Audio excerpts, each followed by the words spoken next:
Hello aspirants, this is me Yasmin Gill presenting to you the PIB highlights of 30th of January. Thank you very much for being patient with this delay that we saw in PIB. So see how we'll be following from right now is by tomorrow, that is 31st of January, I'll be completing all the pending videos. That is videos of PIB highlights as well as of the PIB MCQ section. But there is one small change that is in this coming days, that is for the missed days and for 30th and 31st. What we'll be doing is we'll not be covering Indian Express articles as we used to do earlier. So these few days will be only focusing on completing the pending lessons. So everything from PIB will be done. Do not worry about it. But yes, the additional part of it, that is the Indian Express articles, yes, they might be missed in the coming days. But yes, on February 1st onwards, all those missed articles will be compensated thereon. So you need not worry about it. And as far as the PIB is concerned, not to worry at all because everything would be covered. So let's begin. That's 30th of January's PIB. So firstly, we have society related issues. We have T20 World Cup to be held, especially for the blind people. This is for the coming year, that's 2017. So this particular World Cup will be organized by Cricket Association for Blind in India. Also, the brand ambassador for this World Cup would be Rahul Dravid, and this year India would be hosting this. Also, the opening game would be held between India and West Indies in Delhi, and the final will be held in Bengaluru. Next we have for the coming Olympic Games, not just for the coming 3 Olympic Games, we are preparing our best and we are preparing our sports people best so that we can get maximum amount of medals in the coming Olympics. So for this purpose, Ministry of Youth Affairs have come up with a task force for preparing an action plan. So this particular task force, its tenure would be either 3 months or till it submits its report, whichever is earlier. So in its report, it will be telling about certain steps that can be taken to increase our prospects for gaining more and more medals.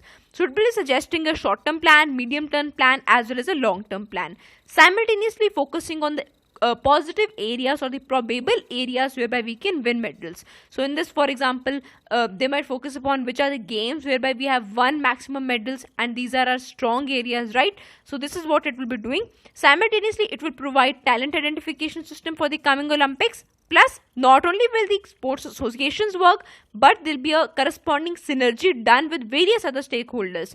For example, with NGOs, for state governments, etc. So this is a multi-stakeholder based approach that will be followed to win more and more medals in the coming Olympics. Plus, lastly, appropriate focus on coaching, then on sports infrastructure, and simultaneously foreign training. So there will be foreign coaches, etc. will be coming and training our Indian sports persons. So this is how we are preparing for the coming Olympics. Next, we have in the economic section, we have India Post Payment Bank. So quite a cliche topic by now, but since it was mentioned on today's PIB, so we'll be covering it, small snippets regarding it. So it's a 100% government owned public limited company coming under Department of Post.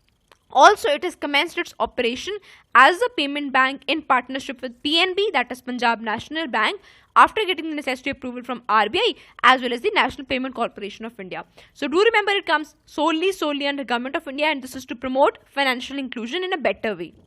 Next, so government has come up with Meghalaya's first ever Apparel and Garment Centre. So you must have heard about this Apparel and Garment Centres coming in various states, particularly in the Northeast. So see, there's a proper scheme related to this. The scheme is named as Northeast Region Textile Promotion Scheme. It's completely funded by Ministry of Textiles, and by this we are trying to promote an area in which Northeast can stand strong. So the advantage of promotion of this apparels in the Northeast region is mainly, the advantage stands is that they get an international market in the form of neighboring country Bangladesh.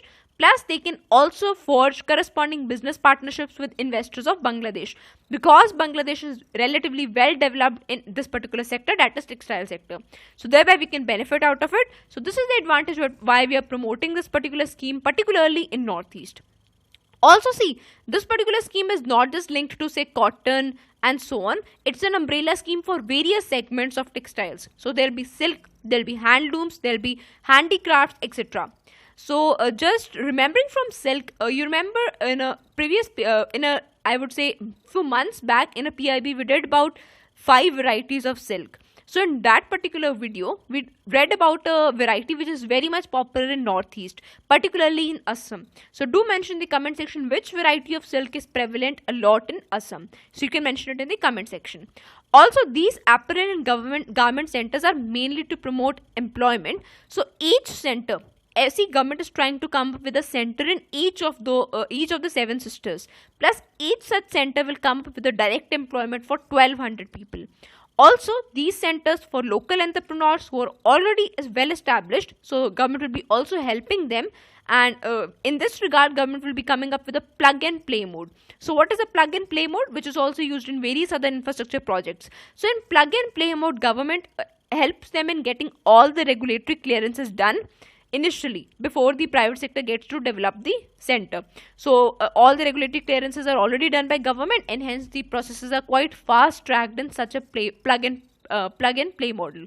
So in this particular model, this will be followed for apparel and garment centers in Northeast. So this is how government is trying to come up with employment opportunities in Northeast. So friends, that's it for today. In case you find the initiative useful, please do not forget to rate and review the same. Thank you so much.